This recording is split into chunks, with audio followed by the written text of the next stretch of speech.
From the Detroit Free Press in the heart of the Motor City, it's Monday, December 13th. Here are today's top stories, presented by Bush's Fresh Food Market. Bush's has over 4,000 Michigan products, including the freshest fruit and vegetables, meat, seafood, and baked goods. Stop by one of Bush's 16 locations for the personal service you expect from your neighborhood grocer. I'm Frank Witzel with the Detroit Free Press.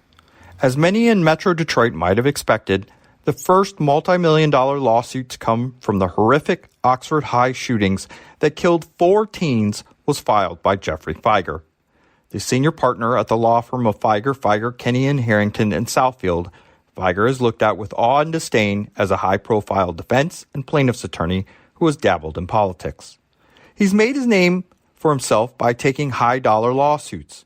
Fieger, who's almost 71, filed a federal lawsuit for $100 million on behalf of 2 Oxford High students, Riley Fran, 17, who was shot in the neck, and her 14-year-old sister, Bella, claiming school officials did not do enough to protect them. He blasted the Oxford School District. Among his lawsuits, one in 1999 that accused the parents of Columbine High School gunman Dylan Klebold and Eric Harris of failing to supervise their children, arguing that the lawsuit was about duty, accountability, and responsibility.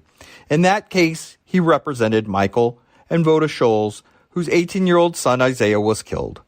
The lawsuit didn't mention a damage figure, but at the time, Fieger said his clients were seeking up to $250 million.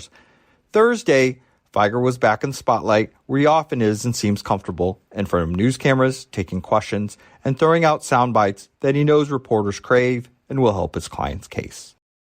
For the Detroit Free Press, I'm Eric D. Lawrence.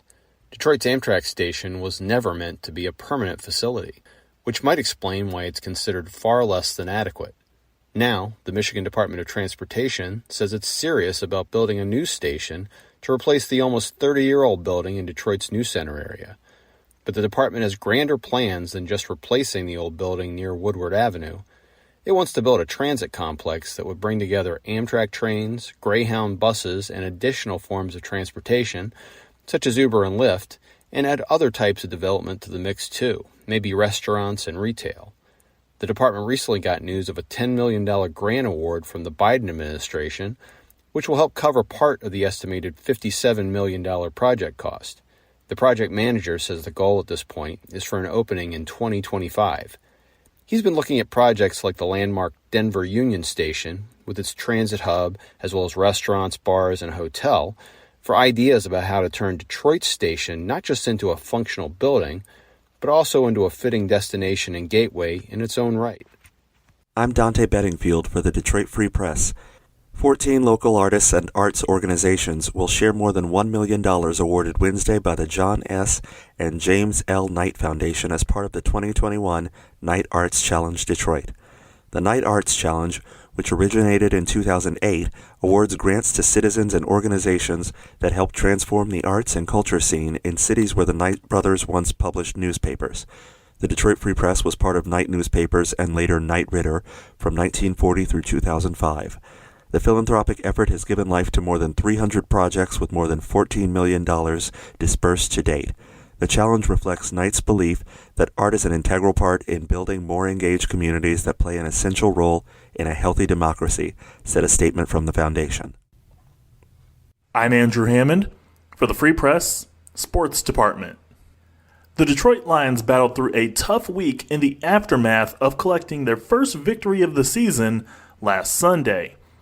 Ravaged with a flu bug around the team all week, the Lions traveled to Denver looking to pick up win number 2 on the season. They would not get it, however.